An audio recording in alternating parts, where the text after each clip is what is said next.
السلام علیکم۔ ہم موسیٰ علیہ السلام کی زندگی کے پہلے اور دوسرے دور کے بارے میں بتا چکے ہیں۔ آج ہم آپ کو موسیٰ علیہ السلام کا تیسرا دور بتانے والے ہیں۔ موسیٰ علیہ السلام بنی اسرائیل کو لے کر مصر سے نکلے اور ریگستان سینا میں داخل ہو گئے۔ بائبل کے مطابق ان کی تعداد 6 لاکھ سے بھی زیادہ تھی، لیکن یہ بات کچھ سچ نہیں لگتی، کیونکہ یعقوب علیہ السلام نبی اپنے جن بیٹوں اور پوتوں کو لے کر مصر گئے ان کی تعداد 70 تھی۔ ان کے پوتے کاہت سے عمران پیدا ہوئے اور عمران سے ان کے بیٹے موسیٰ اور ہارون۔ اس طرح دیکھا جائے تو یعقوب کے بعد صرف 2 نسل مصر میں پیدا ہوئی، تو 70 آدمیوں کی تعداد سے 6 لاکھ کا خاندان کیسے بن گیا؟ یہ سوچنے کی بات ہے۔ قرآن بھی اس کی تصدیق کرتا ہے۔ تب فرعون نے الگ الگ شہروں میں لوگوں کو اکٹھا کرنے والوں کو بھیجا اور کہا کہ یہ لوگ چھوٹی سی ٹولی ہے جو ہمیں غصہ دلا رہے ہیں۔ سورۃ 26 الشعراء آیت 53 سے 55۔ قرآن نے ان کے لیے شرذمہ لفظ استعمال کیا ہے، جس کے معنی ہیں چھوٹی سی ٹولی۔ موسیٰ کے مصر سے نکلنے کی تاریخ میں بھی کچھ اختلاف ہے۔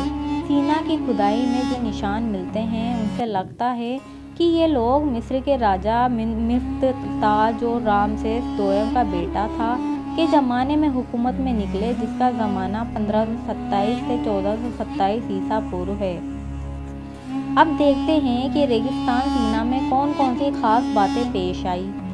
ریگستان سینا بہت گرم ہے اور وہاں کچھ پیدا نہیں ہوتا، اس لیے پہلا معجزہ تو یہ ہوا کہ بنی اسرائیلیوں پر بادلوں نے سایہ کر لیا اور کھانے کے لیے اللہ نے آسمان سے من اور سلویٰ نام کی 2 چیزیں اتاری۔ سورۃ 2 البقرہ آیت 57۔ پانی کے لیے موسیٰ علیہ السلام نے اللہ سے حکم میں سے پتھر پر اپنی لاٹھی ماری اور پتھر سے 12 سوتے پھوٹ نکلے تاکہ ہر دل کو دھار مل جائے، کیونکہ بنی اسرائیل 12 گروہ میں بٹے ہوئے تھے۔ قرآن سورہ البقرہ آیت 60۔ بنی اسرائیل ریگستان سینا میں پہنچے ہی تھے کہ انہوں نے دیکھا کہ کچھ لوگ مورتی پوجا کر رہے ہیں۔ انہوں نے کہا کہ اے موسیٰ، ہمارے لیے بھی اسی طرح کی کوئی مورتی بنا دے تاکہ ہم بھی اس کی پوجا کریں۔ یہ سن کر موسیٰ علیہ السلام کو بہت افسوس ہوا، کیونکہ وہ تو ایک اللہ کی عبادت کی دعوت لے کر آئے تھے جو سارے نبیوں کی بنیادی تعلیم تھی۔ اس لیے موسیٰ علیہ السلام نے ان سے کہا، تم لوگ بڑے جاہل ہو، جہالت کی باتیں کرتے ہو۔ قرآن سورۃ 7 آیت 138۔ اللہ کے حکم سے موسیٰ علیہ السلام طور نام کے پہاڑ پر پہنچے اور 40 دن تک عبادت میں لگے رہے اور اپنے رب سے باتیں کرتے رہے۔ اب انہوں نے اپنے رب کو ایک جھلک دیکھنے کی مرضی ظاہر کی۔ اللہ نے کہا، تو مجھے نہیں دیکھ سکتا، پہاڑ کی طرف دیکھ، اگر وہ اپنی جگہ پر قائم رہا تو دیکھ سکتا ہے۔ پھر اللہ نے اپنا نور پہاڑ پر ڈالا تو وہ چکنا چور ہو گیا اور موسیٰ علیہ السلام بے ہوش ہو کر گر پڑے۔ جب ان کو ہوش آیا تو وہ اللہ کی بڑائی کے گیت گانے لگے اور اپنے کیے پر پچھتاوا کرنے لگے۔ قرآن سورۃ 7 آیت 143 سے 144۔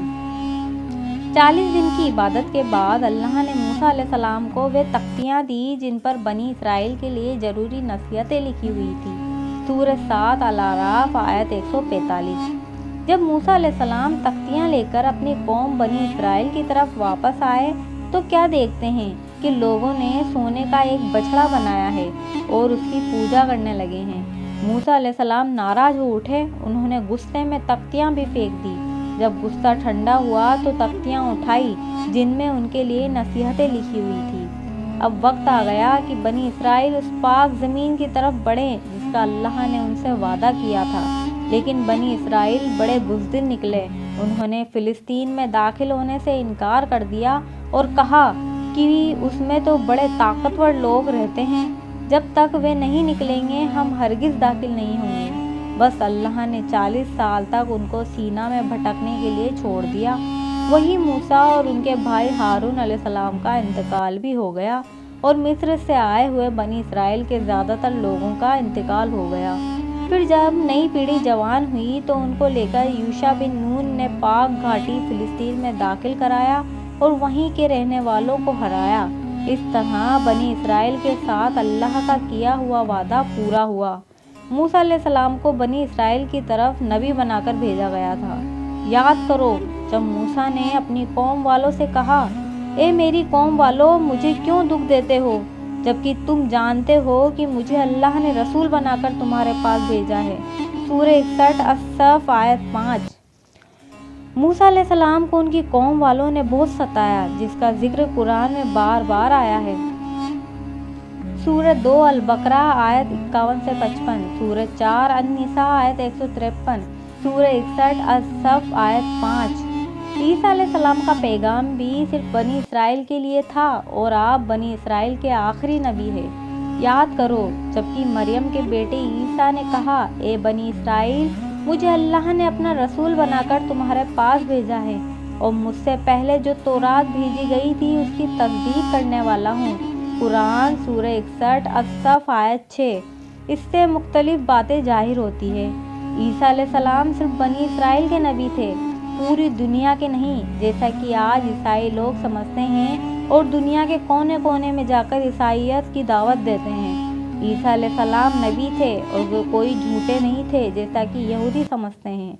عیسیٰ علیہ السلام نبی اور اللہ کے بندے تھے، وہ الہ نہیں تھے جیسا کہ عیسائی لوگ سوچ رکھتے ہیں۔ انہوں نے اپنے بعد ایک نبی کے آنے کی بشارت دی جس کا نام احمد بتایا تھا، کیونکہ وہ جس تورات کی تصدیق کرنے آئے تھے اس میں زندگی کے سبھی اصول نہیں ملتے تھے، اس لیے وہ نئے نبی جن کی عیسیٰ علیہ السلام نے بشارت دی تھی محمد صلی اللہ علیہ وسلم ہی ہیں، جن کے لائے ہوئے دین سے دنیا میں رہنے والے سبھی لوگوں کے لیے ہدایت پائی جاتی ہے۔ اس طرح جہاں عیسیٰ علیہ السلام بنی اسرائیل کے آخری نبی ہے، وہیں محمد صلی اللہ علیہ وسلم ساری دنیا کے لیے آخری نبی ہے، اور اب آپ صلی اللہ علیہ وسلم کے بعد کوئی نبی نہیں آئے گا۔ خدا حافظ۔